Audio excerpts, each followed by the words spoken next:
Welcome back to the channel, guys. Well, today I am riding something which really is a little bit special. This is the BMW HP2. The 2008 BMW HP2 Sport, the hardcore, track-focused, limited edition outliner from the land of beer, bratwurst and uber-precise engineering. Now let's get one thing straight, this isn't your average Beamer. Forget heated grips, panniers. The HP2 Sport is what happens when BMW Skunkworks team says, let's build a race bike with a boxer engine and make it street legal, just to mess with Ducati. At its heart is a 1170cc air-all-cooled Boxer twin, but not the lazy lump you're thinking of, no. This bad boy revs to 9,500 RPM thanks to its dual overhead cams, forged pistons, lightweight internals and optional full titanium Akropovich exhaust. It pumps out 128 horsepower and 84 foot-pounds of torque. Not bad for a layout more famous for tractors and tourers, eh? But here's the kicker. Carbon fibre everything. Bodywork, valve covers, even the subframe. A quick shifter. In 2008. Öhlins suspension front and rear, Brembo monoblocks. This was BMW flexing so hard, Ducati felt it across the Alps. Why did they build it? Simple, homologation. BMW wanted to go endurance racing in World Superbike and they needed a road legal version to do it. So they made this. 178 kilo corner shredder that looked like a surgeon's scalpel and rode like a boxer on Red Bull and Vengeance. Only around 2,200 were ever made. It's rare, it's raw, it's weird in the best possible way. So get comfy, we're about to explore the beautiful madness that is the HP2 Sport. So we're back outside Ross's and we've got the BMW HP2. Now I'm really fascinated by this bike because this is a really rare machine. It's only made for a couple of years. This was BMW's attempt at making a sports bike before the S1000RR came out. So this was out before the S1000RR. I think the S1000RR was doing some race series, but it was before it became a production bike for general public to buy. So this was BMW's idea of making a sports bike but based on the Boxer engine. All of this bodywork is carbon fibre. You can see this white is like painted over the top, but it's all carbon fibre, the bodywork. The exhaust is all built into the tail unit here. Again, this is all carbon fibre. It's like a Desmo Sojichi MotoGP bike with all these little fins over the top, and this whole subframe is, again, this is all carbon. All this subframe is pure carbon fibre. It's really cool and really special.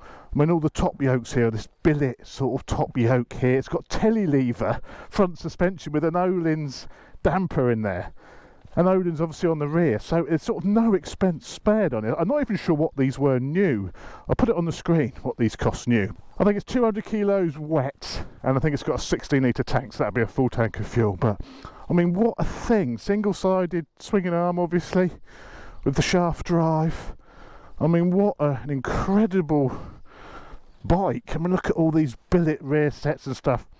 We will have a proper look round of this machine with a decent camera when we stop, but this is really a little bit special, one of these.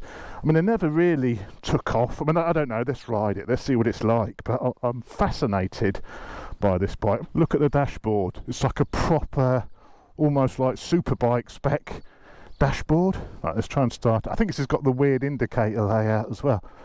Is it there? Fire her into life. So I think he's got an indicator on each handlebar. Oh, I see. So you indicate left, indicate right, and you push another button to start. You've got 3 buttons to operate the indicators. This thing is going to be weird. So I don't know what those lights are on the dashboard. I'm assuming that's like a warm-up light to say the bike's not warm yet. This is going to be really weird. It feels really nice, actually. It feels pretty smooth, even at sort of low RPM. It actually feels quite smooth. The back does feel, I said the back wasn't too high, but it does feel quite high actually, or the bars feel really low and close together. A little, it's not too wide between my legs. The tank feels quite nice. Let's put the brakes alight. Oh, it's going to be weird riding a bike which doesn't dive when you get on the front brake, because of course it's telelever, isn't it? How weird is this thing? I'm guessing no quick shifter. Oh, it does. It does have a quick shifter. That's actually really smooth as well. We'll come on to that. If that quick shifter is really smooth and beautiful, it raises the question is why is the GS one such a clunky old thing? Oh, it feels very weird. It sounds like a GS, but looks like you're riding a sports bike. This is very confusing to one's brain.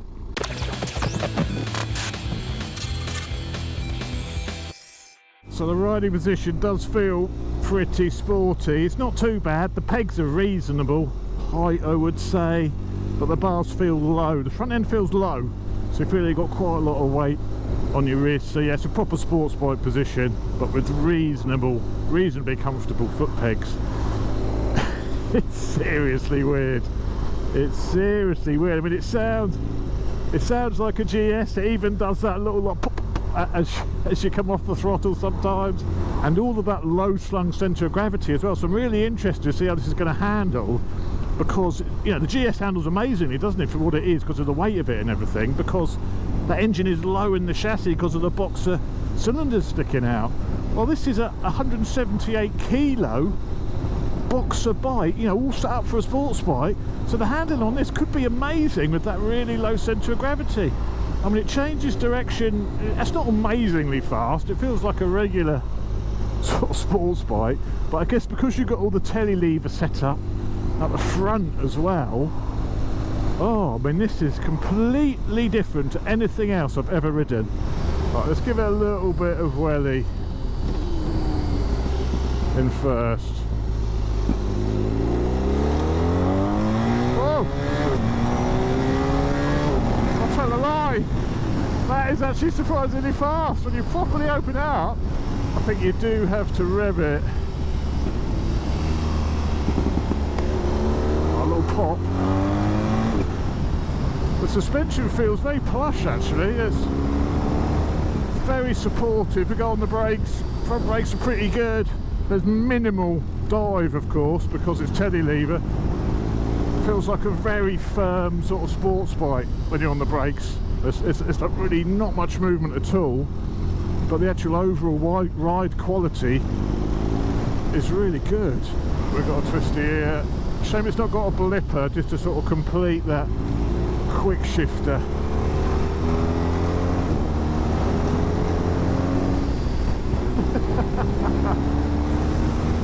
There's sort of a bit of a flat spot in the middle maybe as well. Look at this road, it's like literally like a roller coaster. Woo!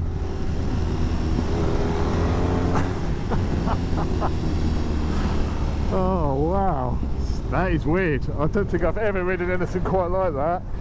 Is that genius or is that madness? I'm really not quite sure.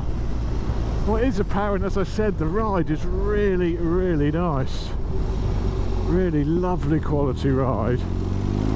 Oh, it's got a lot of grunt straight away when you open the throttle.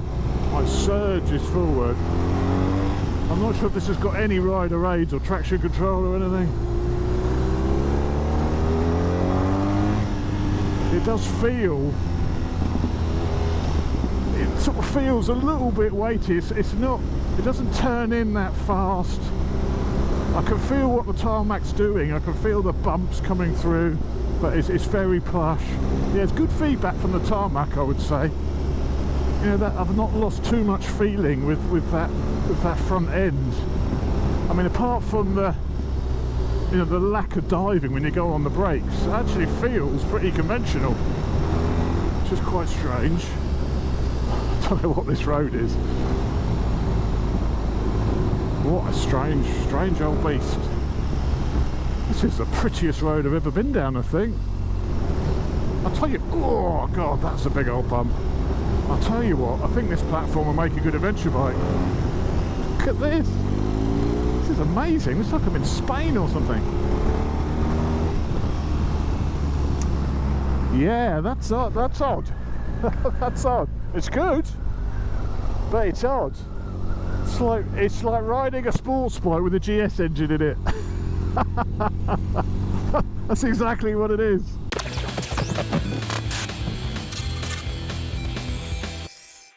So there she is, the BMW HP2 Sport. Let's have a closer look at this amazing machine. So starting at the front, first of all, we have forged wheels. Really nice wheels here. I mean, the finish on these wheels is incredible. Are they painted, or is that... I think they're definitely painted, that's not anodised, but all of the bodywork is of course carbon fibre, including the front cowl, and it's got that unmistakable BMW asymmetrical headlight in there. I mean, the actual front cowl isn't particularly cool looking, isn't it? It looks a little bit dated, the front of the bike, but then underneath the headlight you've got an oil cooler nestled in there as well. As I say, all the bodywork is carbon, so all this is carbon, and then the white is painted on top of the carbon fibre.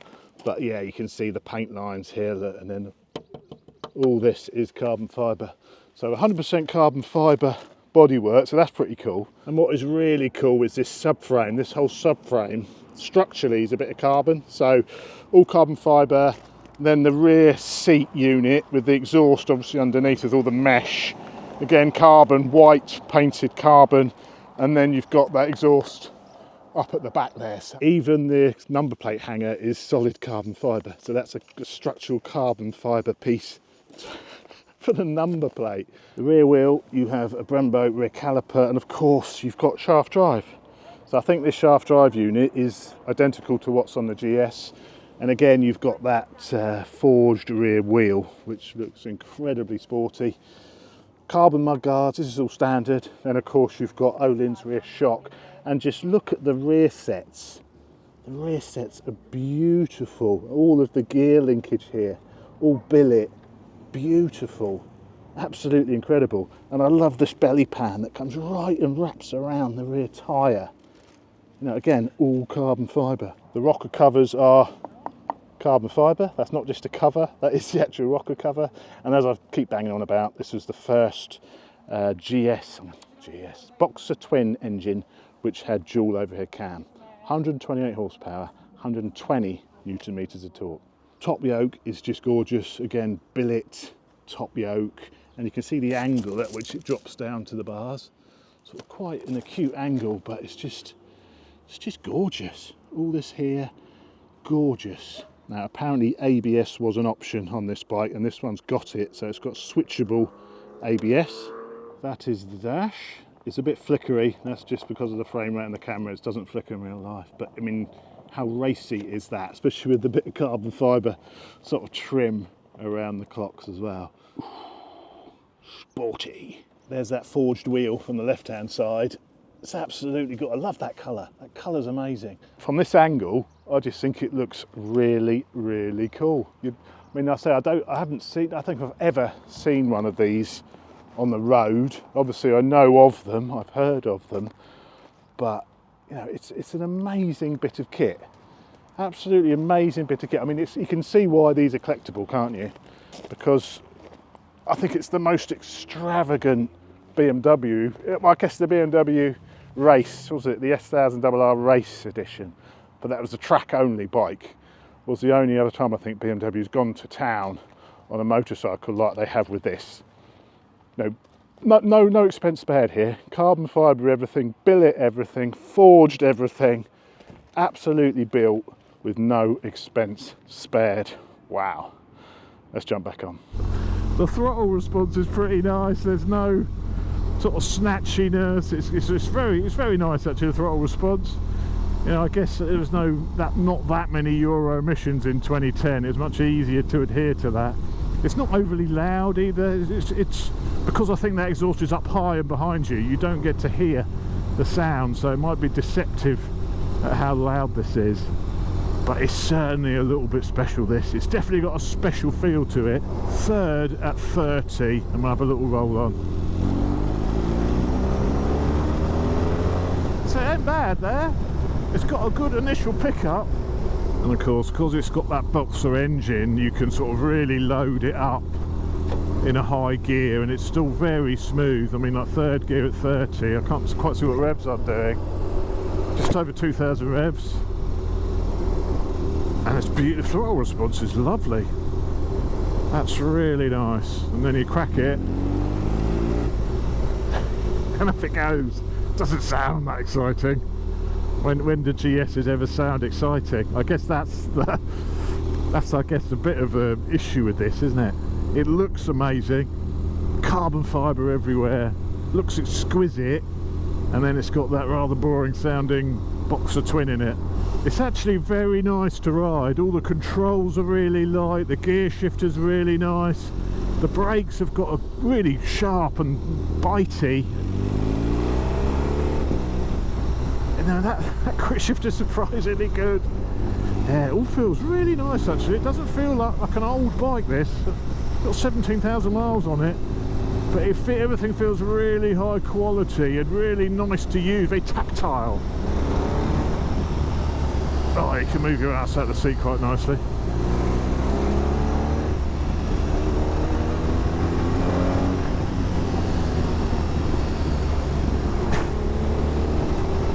It does handle a little bit odd, it's quite vibey as you rev it. And the seat really vibrates. I feel the vibrations through the bars. Now I guess this early Boxer engine, you know, it's got a bit of character to it.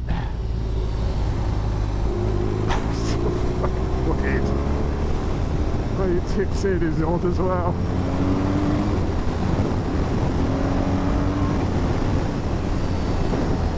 I don't think it's ever a bike you're going to be really quick on. Well, maybe when you get a bit more used to it. But yeah, there's quite a lot of vibrations through the machine.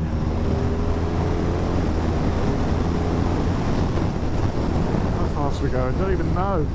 Let's give it a bit of gruntage.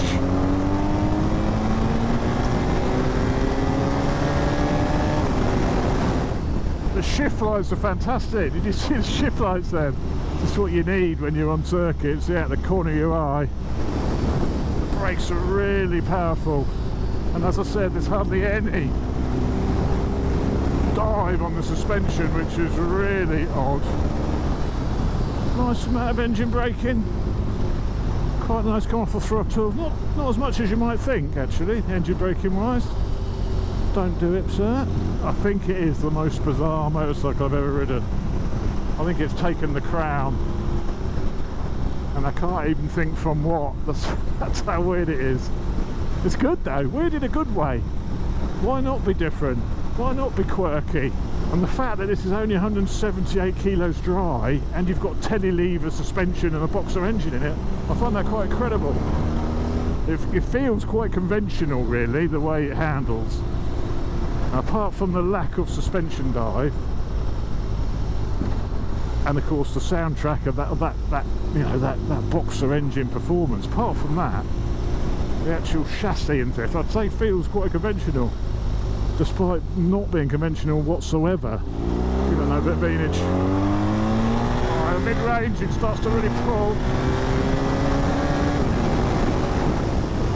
Yeah, it's nice. So I think it is actually a bit deceptively fast. It's faster than you think. I can't actually see the speedo now because it's so small, because I'm in race mode. And I got like a lap timer on the screen. Actually the whole screen with the sun behind it, you can't see it very well at all. The old LCD. It definitely goes to show, you know, that TFT screens are much clearer than LCDs ever were. Yeah, this is superb. This is absolutely superb actually. If only it had a blipper, and we'll get a bit better at the downshifts. The bars feel tight because that's how they were back then. You know, you've got a bit wider clip-ons these days on modern sports bikes, so you feel a little bit like a little T-Rex, a bit vibey. But that's only when the revs go up. When you really hammer the throttle and open the taps, the vibration, you can feel the vibes from the engine. But when you're actually just cruising, it's actually pretty smooth. Ooh, here we go. Yeah, brakes are really nice. It's really good. That's a lot of fun, that is. It's odd and strange, but I can see the attraction. It's a GS. So the BMW HP2 Sport, what a wild little Bavarian firecracker. Riding this thing was like dating someone way out of your league. Confusing at first, but once you figure out how they tick, you're in for a fun ride. By the end of the ride, I was flicking it through the twisties like we were old mates. Pure mischief. Now let's address the boxer in the room, that engine. It's tuned, it's quick, it gets the job done, but let's not kid ourselves. It's not the heart-thumping, hair-raising soul this sexy carbon-clad chassis deserves. It's like strapping hiking boots on a runway model. Functional? Sure. Fabulous? Yeah. There's a reason BMW slid this motor out of the top spot and handed the reins to the S1000RR. That's just evolution. But if you're into bikes that are a little bit left field, a little rare and absolutely dripping in look at me energy every time you open the garage door, the HP2 Sport is top dog. It's already a collectible and it knows it. Big shout out to Ross at Rotate Motorcycles for letting me loose on this little gem. And if you're feeling the pull, his example is up for grabs at a reasonable 10k. That's middleweight sports bike money and infinitely cooler. Go on, be bold, be bougie, buy the bike.